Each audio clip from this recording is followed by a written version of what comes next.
और चलिए अब रुक कर लेते हैं सुपरफास्ट खबरों का।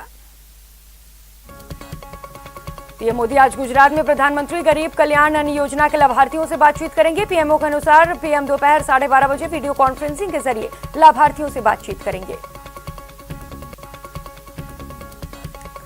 पीएम मोदी ने सोमवार को डिजिटल पेमेंट को लेकर ई-रूपी लॉन्च किया था। ई-रूपी एक प्रीपेड वाउचर है जिसे national payments corporation of India ने तैयार किया है। इस दौरान पीएम मोदी ने कहा कि इससे डायरेक्ट टू बैंक ट्रांसफर योजना को और प्रभावी बनाया जाएगा। इससे पारदर्शी और लीकेज फ्री डिलीवरी में सभी को बड़ी मदद मिलेगी। कांग्रेस नेता राहुल गांधी ने आज सुबह विपक्षी दलों के नेताओं को नाश्ते पर बुलाया है। आज सुबह 9:30 बजे दिल्ली स्थित कॉन्स्टिट्यूशन क्लब में होने वाली बैठक में कांग्रेस के सभी सांसद मौजूद रहेंगे। आरजेडी सुप्रीमो लालू प्रसाद यादव ने मुलायम सिंह से बातचीत की। मुलाकात के दौरान अखिलेश यादव भी मौजूद रहे। आरजेडी सुप्रीमो लालू यादव ने मुलाकात करने के बाद ट्विटर पर तस्वीरें शेयर की। और टोंक के निवास से इस वक्त की बड़ी खबर आ रही है। नाला पार करते समय एक हादसा हुआ है। एम्बुलेंस में पानी घुस गया है जिसमें पति और पत्नी का शव बह गया है। जयपुर लाया जा रहा था। हादसे में बच्ची की भी मौत हुई है। 2 लोगों ने छत पर चढ़कर जान बचाई है। एसडीआरएफ के जवानों ने मोर्चा संभाल लिया इस वक्त और पुलिस और प्रशासन भी मौके पर मौजूद है। मौके पर बरौनी थाना इलाके के सीरस गांव का ये पूरा मामला है। ये तस्वीरें आपको टीवी स्क्रीन पर दिखा रहे हैं जहां पर नाला पार करते समय एक हादसा हो गया है और पत्नी के शव जयपुर लाया जा रहा था। इस दौरान ये हादसा हुआ है। एम्बुलेंस में पानी घुसा जहां पर पति का शव बह गया है। तो हादसे में बच्चे की भी मौत बताई जा रही है। टोंक के निवाई से ये बड़ी खबर। बता दें कि राहत और बचाव कार्य लगातार मौके पर जारी है। पुलिस और प्रशासन की टीम भी इस वक्त वहां पर पहुंच चुकी है और रेस्क्यू ऑपरेशन किया जा रहा है।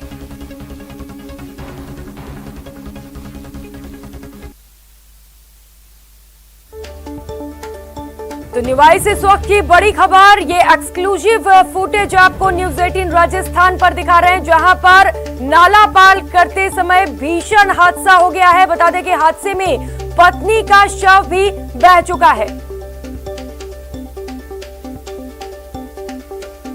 और भी ज्यादा जानकारी लेंगे। सहयोगी दौलत पारे के समय हमारे साथ जुड़ चुके हैं। दौलत, क्या है पूरा मामला? सबसे बड़ी ये खबर जो टोंक के निवाई से आ रही है, ये जिला प्रशासन की लापरवाही की सबसे बड़ी तस्वीरें हैं। पिछले 5 दिनों से लगातार बारिश हो रही है टोंक जिले में, उसके बावजूद किसी तरह की पुख्ता व्यवस्था नहीं की गई है जी। ये रात 3:30 बजे की घटना है। जो मृतक पत्नी है वो जयपुर से सीरस गांव लेकर आ रहे थे एम्बुलेंस में, निजी एम्बुलेंस में, और ये बरसाती नाला है जो बह रहा था। करीब 2.5 से 3 फुट पानी में बह रहा था। लापरवाही इन लोगों की भी है कि वो नाला पार कर रहे थे। इसी दौरान एम्बुलेंस में पानी घुसता है। जो मृतक पत्नी थी वो एम्बुलेंस में ही है, उसका बच्चा था एक छोटा, वो इस बहाव के कारण उसका यानी कि मौत हो गई। उसका पति जो था पानी में बह गया। 2 लोगों ने छत पर बैठ करके रात भर जान बचाई। सुबह पुलिस पहुंचती है। गांव आसपास के गांव जो है वहां से वो जेसीबी मंगा करके उन दोनों को उतारा जा रहा है जी। और उसके बाद जो शव बह गया पति का वो अभी ढूंढने की कोशिश हो रही है। रेस्क्यू ऑपरेशन है। एसडीआरएफ की टीम मौके पर है। पुलिस और प्रशासन अब मौके पर है, लेकिन ये पूरी की पूरी लापरवाही है। पिछले 5 दिनों से निवाई इलाके के हालात बिगड़े हुए हैं, लेकिन प्रशासन का अलर्ट, प्रशासन की आम लोगों को जानकारी किसी तरह की नहीं दी जा रही है। मौसम विभाग बार बार अलर्ट कर रहा है। टोंक शहर, निवाई और आसपास जितने भी बरसाती नाले हैं, एनीकट है, तालाब है, वो भरे हुए हैं, लेकिन प्रशासन की ओर से जी दौलत, बिल्कुल बड़ी लापरवाही है ये प्रशासन की ओर से। एक बच्ची की भी मौत हो गई है, पति का शव अभी भी लापता है। रेस्क्यू ऑपरेशन लगातार जारी है, लेकिन बड़ा सवाल यही है कि आखिर ये लापरवाही क्यों? क्या प्रशासन की ओर से कोई बयान सामने आए हैं? अभी प्रशासन की ओर से बयान किसी तरह का सामने नहीं आया, लेकिन पिछले 5 दिनों से जो बारिश हो रही है, बारिश से हालात लगातार बिगड़ते जा रहे हैं। अलर्ट मौसम विभाग दे रहा था। कल भी न्यूज 18 पे खबरें चलाई, अगर हालात नहीं संभले तो हालात बिगड़ सकते हैं। लेकिन उसके बावजूद ये प्रशासन के अधिकारी है तमाम सोए हुए हैं। अब आज थोड़ी सी बारिश अभी कम है, रात को भी बारिश लगातार हो रही थी, देर रात मूसलाधार बारिश हुई थी और हमने ये अंदेशा जताया था कि अगर ये बारिश लगातार जारी रही तो सुबह तक हालात बिगड़ सकते हैं और वही बात अब हुई है। जिले के और भी कई छोटे मोटे एनीकट तालाबों की जो पाले हैं वो टूटी हुई है, कई गांव जो है वो जलमग्न है और कई गांव अंधेरे में डूबे हुए हैं। कुल मिलाकर कहें तो अब भी टोंक में हालात जो है वो सामान्य नहीं है, बारिश अब भी नहीं हो रही है। अब थोड़ा सी इंद्रदेव थोड़े शांत हैं, लेकिन जिला प्रशासन भी शांत है। जी दौलत, बिल्कुल प्रशासन तो यही इंतजार करती है कि पहले हादसे हो फिर एक्शन लिया जाएगा, लेकिन अब चूंकि बड़ा हादसा भी हो चुका है, क्या अब ऐसे हादसे ना हो इसको लेकर कुछ एक्शन होगा? देखिए, कोशिश यही की जा रही है। अब मौके पर प्रशासन और बरौनी थाने की पुलिस, बरौनी इंचार्ज दातार सिंह जी वहां है। अभी बात हुई थी उनसे, उन्होंने यही कहा था कि कोशिश की जा रही कि शव जल्द से जल्द उसको ढूंढ लिया जाए, जो 2 लोग उनको बचा लिया गया है। हालात सामान्य करने की कोशिश है, लेकिन प्रशासन को अलर्ट होना होगा, तमाम अधिकारियों को निकलना होगा और वो इलाके जहां पानी भरा हुआ, वो इलाके जो अंधेरे में डूबा हुआ, वो इलाके जहां नाले बह रहे हैं, वो इलाके जहां पर पानी भरा हुआ है, लोगों तक राहत पहुंचाना जरूरी है। क्योंकि पानी है, पानी कहकर नहीं आता। बारिश अब भी अगर हो जाती है तो भी लोगों के लिए ये बड़ी मुसीबत बन सकता है। प्रशासन को भी अलर्ट रहने की जरूरत है, साथ ही साथ लोगों को भी सतर्क रहने की जरूरत है। न्यूज़ 18 राजस्थान सभी से अपील करता है, क्योंकि बारिश का दौर शुरू हो चुका है, आप सभी सतर्क रहे, अलर्ट रहे। बहुत शुक्रिया दौलत तमाम जानकारियों के लिए।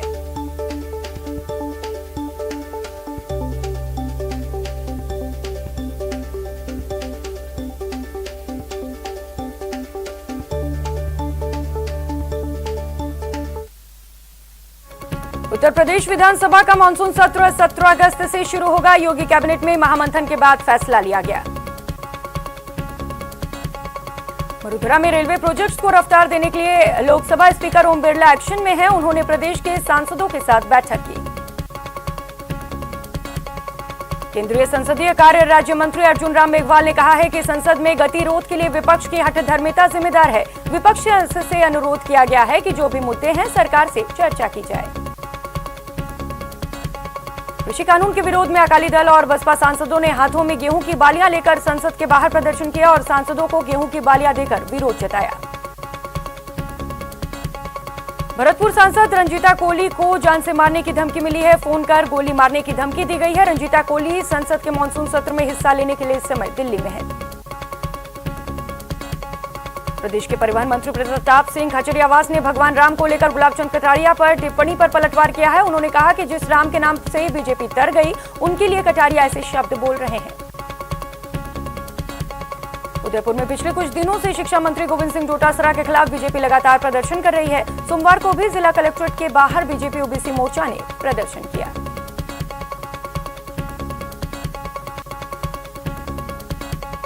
दिल्ली के छत्रसाल स्टेडियम में पहलवान सागर धनखड़ की हुई हत्या को लेकर दिल्ली पुलिस ने चार्जशीट दाखिल कर ली है। इस मामले में सुशील कुमार मुख्य आरोपी हैं। पॉर्न फिल्म केस में राज कुंद्रा की गिरफ्तारी के बाद पहली बार शिल्पा शेट्टी का स्टेटमेंट सामने आया है। एक्ट्रेस ने सोशल मीडिया पर 2 पेज का नोट पोस्ट कर लिखा है कि हमारी प्राइवेसी का ध्यान रखा जाए। टोक्यो ओलंपिक में महिला हॉकी टीम ने ऑस्ट्रेलिया को करारी शिकस्त दे दी है और हॉकी टीम सेमीफाइनल में पहुंच गई है। हॉकी टीम ने ऑस्ट्रेलिया को 1-0 से हराया है। टोक्यो ओलंपिक के डिस्कस थ्रो के फाइनल में पहुंची भारत की कमलप्रीत कौर मेडल नहीं जीत सकी। फाइनल में 6 राउंड के बाद उनका बेस्ट स्कोर 63.70 रहा। भारत के सलामी बल्लेबाज मयंक अग्रवाल प्रैक्टिस के दौरान मोहम्मद सिराज की गेंद सिर पर लगने के कारण चोटिल हो गए और मैच से बाहर हो गए। भारत 4 अगस्त को इंग्लैंड के खिलाफ पहला टेस्ट मैच खेलेगा। सीकर में विद्युत ट्रांसफार्मर चोरी के मामले में दांता रामगढ़ पुलिस को बड़ी कामयाबी मिली। पुलिस ने विद्युत ट्रांसफार्मर चोरी कर तेल और तांबा निकालने वाले 2 शातिरों को गिरफ्तार किया। चूरू के दुधवा खारा थाना पुलिस ने गोवंश मामले में बड़ी कामयाबी हासिल की। लंबे समय से फरार चल रहे 3 आरोपियों को गिरफ्तार किया। श्रीगंगानगर में पेट्रोल पंप व्यवसायी से गोली मारकर हुई लूटपाट के मामले में फरार चल रहे दोनों आरोपियों को पुलिस ने गिरफ्तार कर लिया। श्रीगंगानगर में बीते दिनों बदमाशों की लूट और फायरिंग का शिकार हुए पेट्रोल पंप व्यवसायी की इलाज के दौरान अस्पताल में मौत हो गई। कोटा में बहुचर्चित हिस्ट्री शीटर रणवीर सिंह हत्याकांड मामले में गिरफ्तार गैंगस्टर शिवराज सिंह की कड़ी सुरक्षा के बीच कोर्ट में पेशी हुई। पेशी के दौरान पूरे कोर्ट परिसर को छावनी में तब्दील कर दिया गया। चूरू में एक युवक की पुरानी रंजिश को लेकर लाठीसरियों से बेरहमी से पिटाई की गई, जिसमें युवक गंभीर रूप से घायल हो गया। घायल युवक को अस्पताल में भर्ती किया गया। राजस्थान केंद्रीय उत्पाद एवं सीमा शुल्क विभाग को 1150 करोड़ रुपए के फर्जी बिलों से टैक्स चोरी के मामले में सफलता मिली है। विभाग ने टैक्स चोरी के मामले में मास्टरमाइंड प्रवीण जांगिड को गिरफ्तार किया। अलवर के पतलिया गांव से 4 दिन पहले ट्रैक्टर की चोरी हो गई थी। पुलिस ने कार्रवाई करते हुए आरोपी को गिरफ्तार कर लिया और ट्रैक्टर भी बरामद किए। चूरू के खरतवियास गविया के पास नहर में युवक का शव तैरता दिखा, जिससे सनसनी फैल गई। मामला आत्महत्या का बताया जा रहा है। सांसद रंजीता कोहली को जान से मारने की धमकी देने के आरोपी को भरतपुर पुलिस ने गिरफ्तार कर लिया। फिलहाल पुलिस आरोपी से पूछताछ कर रही है। उदयपुर में एसीबी ने ग्रामीण कोष कार्यालय सहायक लेखा अधिकारी को ट्रैप किया। एसीबी ने घुसखोर एएओ राजीव खंडेलवाल को 10,000 की रिश्वत लेते गिरफ्तार किया। सिरोही में भी एसीबी ने रिको ऑफिस में बड़ी कार्रवाई की और घुसखोर बाबू जलील खान को 8,000 की रिश्वत लेते रंगे हाथों गिरफ्तार किया। श्रीगंगानगर में भी एसीबी ने 2 घुसखोर को हत्थे चढ़ाया। एसीबी ने भोपालपुरा से घुसखोर सरपंच सतपाल और उसके भाई को 15,000 की रिश्वत लेते गिरफ्तार किया। जानलेवा हमले के मामले में कोटा पुलिस ने 2 आरोपियों को गिरफ्तार किया। दोनों आरोपियों के खिलाफ पहले से ही 4 मामले दर्ज हैं।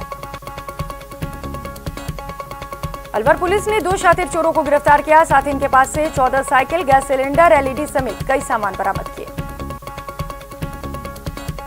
चित्तौड़गढ़ की बेगू पुलिस वांटेड और इनामी बदमाश बंशीलाल को गिरफ्तार किया। साथ ही पिस्टल और 4 कारतूस भी बरामद किए। राजसमंद की भीम पुलिस ने 5 साल से फरार झोला छाप डॉक्टर को गिरफ्तार किया। पुलिस ने पीछा कर आरोपी को ठीकरवास के पास से गिरफ्तार किया। और बड़ी खबर का रुख कर लेते हैं कोटा से। बड़ी खबर इस वक्त क्या रही? इटावा में टापू पर 50 से ज्यादा लोगों के फंसे होने का मामला सामने आया है। एसडीआरएफ की टीम फिलहाल मौके पर पहुंची है और राहत और बचाव कार्य किया जा रहा है। 5 दिन से लगातार बारिश का दौर जारी है। एसडीआरएफ की टीम इस समय मौके पर पहुंच चुकी है और लोगों का रेस्क्यू किया जा रहा है। बता दें कि 5 दिन से यहां पर लगातार बारिश का दौर जारी है। काली सिंध नदी में लगातार जल स्तर बढ़ रहा है। इस बीच टापू पर 50 से ज्यादा लोगों के फंसे होने की सूचना सामने आई है। तस्वीरें भी आपको टीवी स्क्रीन पर दिखा रहे हैं। और भी ज्यादा जानकारी लेंगे, सहयोगी शाकिर अली हमारे साथ जुड़े हुए हैं। शाकिर, किस तरीके की खबर सामने आई है? देखिए, इस क्षेत्र में इटावा और सुल्तानपुर क्षेत्र में लगातार जो है बारिश का दौर जारी है। पिछले 4 दिन से जिस तरह से बारिश हो रही है, कई गांव टापुओं में तब्दील हो गए हैं। एसडीआरएफ की टीम ने आज सुबह से जो है वहां पर मोर्चा संभाल लिया है।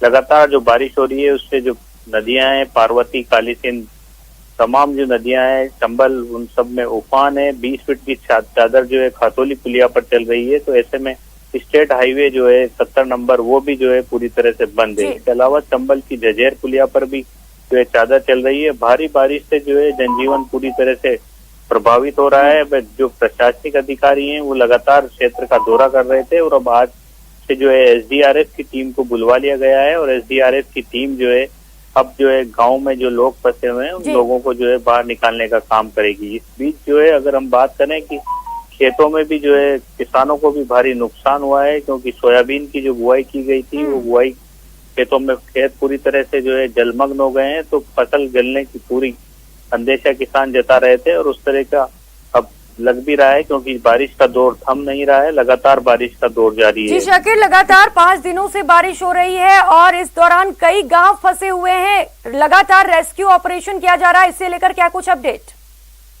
देखिए, कोटा से जो है एक दल जो है एसडीआरएफ का वो इटावा पहुंचा है और जो वहाँ के अधिकारी हैं जो निर्देश दे रहे हैं उस निर्देश पर काम करना है, क्योंकि 50 से अधिक गांव ऐसे हैं जो इनमें जल भराव पूरी तरह से हो चुका है। वहां से रेस्क्यू लोगों को करना है, सुरक्षित स्थानों पर लाना है। तो जो भी जगह ऐसी है जहां पर खतरनाक साबित, ऐसे टाइम में जो खतरनाक लग रही है, वहां पर टीम जो है पहले जाएगी। क्योंकि इससे पहले कल भी एक प्रसूता का जो है धनवा गांव में जो प्रसूता थी, वो जो जल भराव की वजह से बाहर नहीं निकल पा रहे थे, परिजन लेकर नहीं आ पा रहे थे अस्पताल, तो वो उसको भी नाव की मदद से लाया गया और फिर अस्पताल में भर्ती करवाया गया। इस तरह जो है लगातार जहां पर भी जो है सूचना प्रशासन की ओर से, पुलिस की ओर से एसडीआरएफ को जो है निर्देश मिलेंगे, उसके बाद में एसडीआरएफ की टीम जो है तमाम जगहों पर रेस्क्यू का काम करना शुरू करेगी। ठीक है शाकिर, आप नजर बनाए रखिए, लगातार आपसे अपडेट लेते रहेंगे। बहुत शुक्रिया तमाम जानकारियों के लिए।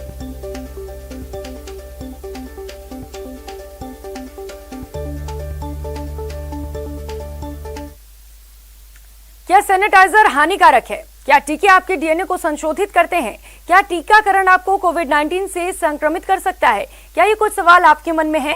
खैर, अब एक जगह है जहां आपके सभी प्रश्नों का उत्तर दिया जा सकता है, और ये सब आपके फोन पर नेटवर्क 18 और फेडरल बैंक के राष्ट्रव्यापी वैक्सीन जागरूकता अभियान के तहत कोविड-19 के खिलाफ Sanjeevani a shot of life Sanjeevani WhatsApp helpline number शुरू की गई है। आपको बस 7977773753 नंबर पर व्हाट्सएप करना है और आपको तुरंत अपने उत्तर प्राप्त होंगे। जानकारी जिसे जांच और क्रॉस चेक भी किया गया है। तो आगे बढ़ें, कोविड-19 पर अपने प्रश्नों को व्हाट्सएप करें और अपनी जरूरत की सभी जानकारी प्राप्त करें। संख्या है 7977773753।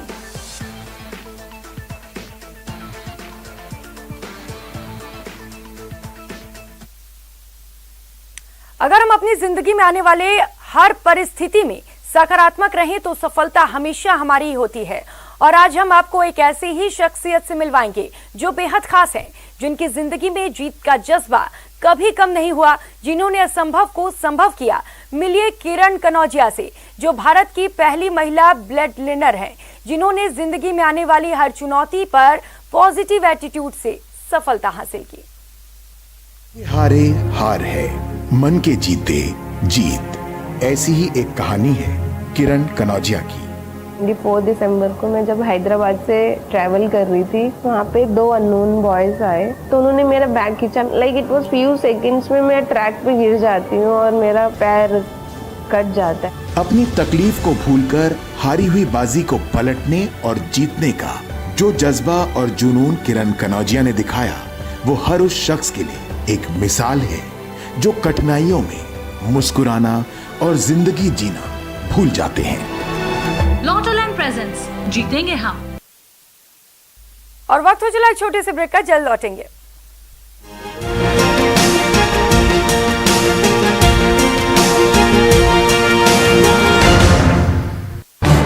इस न्यूज हेडलाइंस के प्रायोजक पेट सफा आयुर्वेदिक चूर्ण। पेट सफा, हर रोग दफा।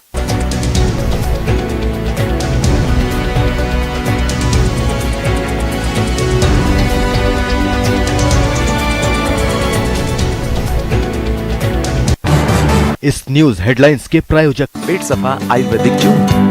पेट सफा, हर रोग दफा।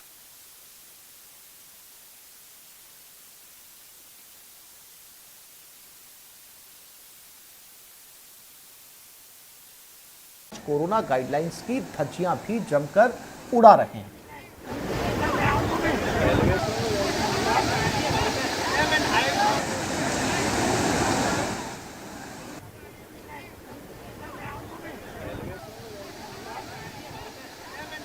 कोटा में बारिश का दौर लगातार जारी है। यहां 2 दिन से शहरी क्षेत्रों में झमाझम बरसात हो रही है। 3 घंटे में यहां 39 mm बारिश दर्ज की गई। इसके साथ ही देर रात से कोटा बैराज के 2 गेट खोलकर करीब 5000 क्यूसेक पानी छोड़ा गया है।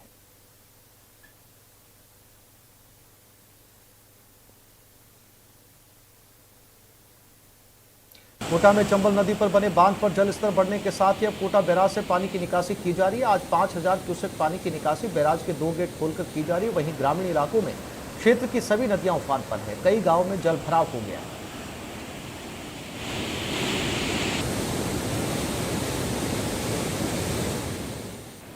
कोटा में भी 3 दिन से हो रही लगातार बरसात से जनजीवन प्रभावित हो रहा है। इटावा सुल्तानपुर क्षेत्र में मूसलाधार बरसात से नदियां उफान पर हैं। कई गांवों का संपर्क भी अब कट गया। यहां रामपुरिया, शिवपुरा, गोवर्धनपुरा, करवाड़, बोरदा सहित 2 दर्जन से ज्यादा गांवों की निचली बस्तियों में पानी भर गया है।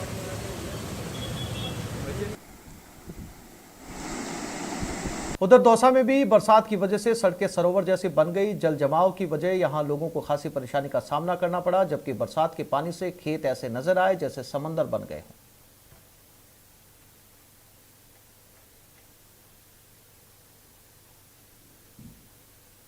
दौसा में भी लगातार भारी बरसात जारी है। यहां बारिश के बाद बांधों में ज्यादा पानी भर गया, जबकि जोधिया गांव की सरकारी स्कूल की चार दीवारी भी बारिश के चलते ढह गई।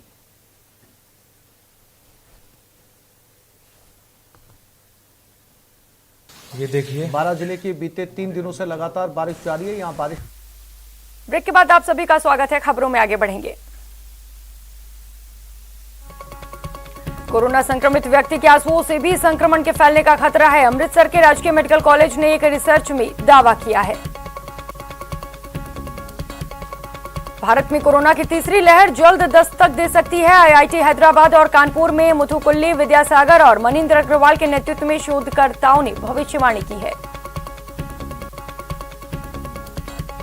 देश में कोरोना के खिलाफ जंग के बीच एक बड़ी और अच्छी खबर सामने आई है। Indian council of medical research की स्टडी में सामने आया है कि कोरोना के डेल्टा प्लस वेरिएंट के खिलाफ कोवैक्सीन असरदार है। मथुरा में कोरोना का संक्रमण लगातार कम होता जा रहा है। पिछले 24 घंटे में महज 16 नए मामले सामने आए, जबकि किसी की मौत नहीं हुई। प्रदेश में इस वक्त एक्टिव केस का आंकड़ा 250 के नीचे है। कोटा में कोरोना टीकाकरण महाअभियान के तहत सोमवार को जिले के 90 साइट्स पर सेशन आयोजित हुए, जहां लाभार्थियों ने कोरोना की डोज लगवाई। सीकर में वैक्सीन लगवाने के लिए सारे नियम कायदे ताक पर रख दिए गए। न सोशल डिस्टेंसिंग का ध्यान रखा गया और न ही मास्क का। बूंदी में भारी बारिश के बीच लोग पिकनिक मनाने के लिए पहुंच रहे हैं। ऐसे में यहां जमकर कोरोना गाइडलाइंस की धज्जियां उड़ाई गई।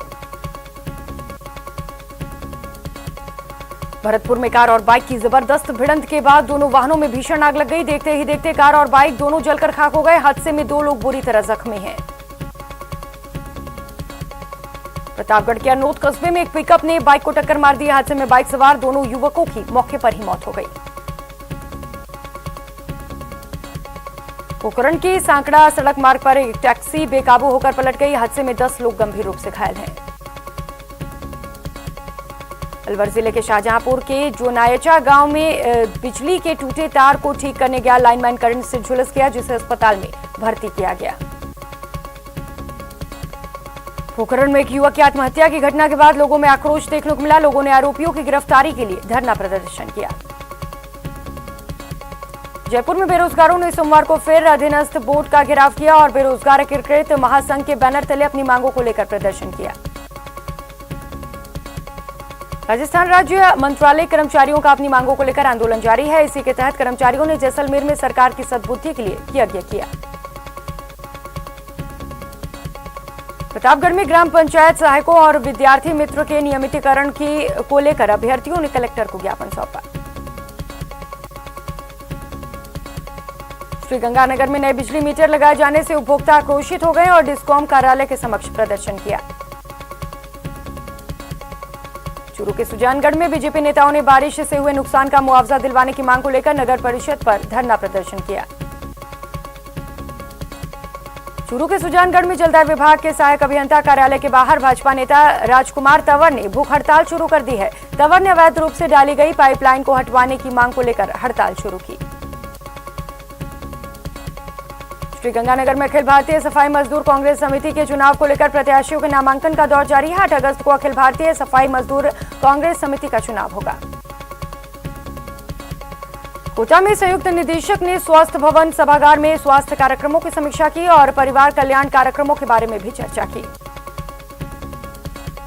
राजसमंद में सरपंच रहते हुए तीसरी संतान के जन्म लेने का मामले में शीशोदा सरपंच सज्जन सिंह को अपात्र घोषित किया गया। जिला परिषद सीईओ निमिता गुप्ता की जांच में सज्जन सिंह की तीसरी संतान होना सामने आया है। जयपुर में भारी बारिश के बाद 16 करोड़ रुपए की पेयजल योजना में भ्रष्टाचार का खुलासा हुआ है। यहां पेयजल योजना के तहत पाइपलाइन बिछाए गए और बारिश के बाद वहां सिर्फ गड्ढे ही गड्ढे दिखाई दिए।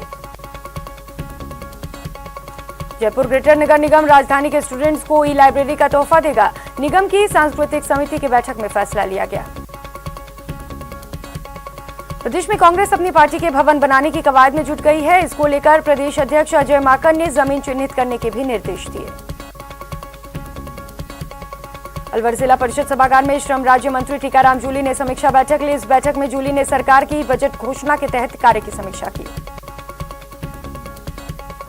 जयपुर नगर निगम ग्रेटर मेयर शीला धबाई की अध्यक्षता में वित्त समिति की बैठक हुई, जिसमें शीला धबाई ने कई अहम निर्णय भी लिए।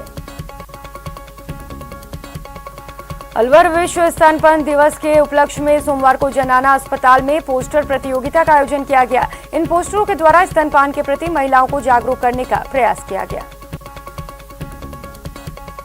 अवैध भ्रूण लिंग परीक्षण को लेकर राज्य सरकार ने सख्ती दिखाई। गहलोत सरकार ने प्रदेश के एमआरआई सेंटर्स को पीसी-पीएनडीटी एक्ट के दायरे में लाने की तैयारी की।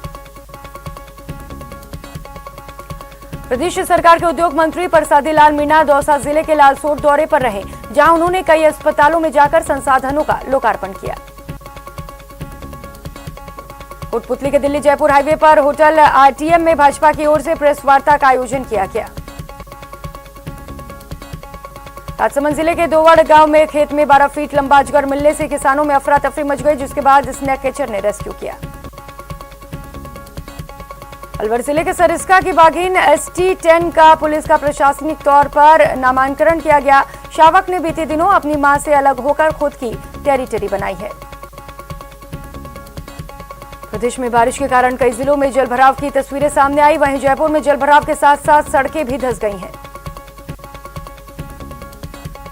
बारां जिले के छिपापदौड़ पुलिस थाना परिसर में बारिश का पानी घुस गया। वहीं मालखाना कंप्यूटर रूम में भी पानी घुस गया, जिसके बाद पुलिस ने कहा कि वारंटियों को दूसरी जगह शिफ्ट किया जाएगा। झालावाड़ के भवानी मंडी इलाके में मांडवी रोड पर स्थित पुलिया पर एक टीचर नाले में तेज बहाव में फंस गया। आसपास के ग्रामीणों ने टीचर का रेस्क्यू किया। अलवर जिले में सरिस्का में करीब 100 mm बारिश दर्ज की गई, जिसके कारण नटनी का बारा से जयसमंद बांध की तरफ जाने वाली नदी का पाल टूट गया और आधा दर्जन से अधिक गांवों की हजारों हेक्टेयर फसल खराब हो गई। धौलपुर की पर्वती नदी में रौद्र रूप दिखाया, जिसके बाद आंगई बांध से करीब 19 गेट खोलकर पानी की निकासी की गई। बीजेपी की ओर से विधि प्रकोष्ठ के प्रदेश संयोजक के पद पर प्रवीण खंडेलवाल को नियुक्त किया गया। प्रदेश अध्यक्ष सतीश पुनिया की ओर से उन्हें बधाई दी गई। अजमेर पुलिस लाइन के सामुदायिक भवन में अजमेर रेंज पुलिस सम्मान समारोह का आयोजन किया गया। अजमेर रेंज आईजी S सिंगथीर ने रेंज के सर्वोच्च जवानों को डीजीपी डिस्क और सर्वोच्च सेवा चिन्ह प्रदान किए। बीकानेर में एक तरफ जहां कोरोना का खतरा लगातार बढ़ता जा रहा है, वहीं जनप्रतिनिधि भी अपने दायित्व भूलते जा रहे हैं। बीजेपी ने जिला कलेक्ट्रेट पर विरोध प्रदर्शन किया। कोटा में एक मकान के चोरों और करीब 5-5 फीट पानी से एक परिवार फंस गया, जिसके बाद पुलिस ने रेस्क्यू कर परिवार के सदस्यों को सुरक्षित बाहर निकाला। अलवर जिले में सोमवार को हुई जबरदस्त बारिश होने से बालागिला के ऊपर पहाड़ियों से तेजी से पानी झरने के रूप में बहने लगा, जिसके बाद झरनों में नहाने के लिए बड़ी संख्या में लोग पहुंचे। कोटा के खातोली क्षेत्र में पानी आने से धनवा गांव टापू में तब्दील हो गया, जिसके बाद पुलिस ने एक प्रसूता को रेस्क्यू कर गांव से सकुशल बाहर निकाला। करौली में भारी बारिश के चलते नदी नाले तालाब और बांध उफान पर हैं। ज्यादा पानी आने से पांचना बांध के 6 गेट 2 मीटर खोलकर पानी को निकाला जा रहा है। भरतपुर में बारिश का दौर लगातार जारी है। जिले के सभी इलाकों में जमकर बारिश हो रही है। अजमेर में सावन के महीने में इंद्रदेव मेहरबान है, जिसकी वजह से पुष्कर सरोवर का जलस्तर भी लगातार बढ़ता जा रहा है। बारां जिले में लगातार बारिश अब लोगों के लिए आफत बनती जा रही है। जिले में बीते 36 घंटों में 350 मिलीमीटर से भी ज्यादा बारिश दर्ज की गई।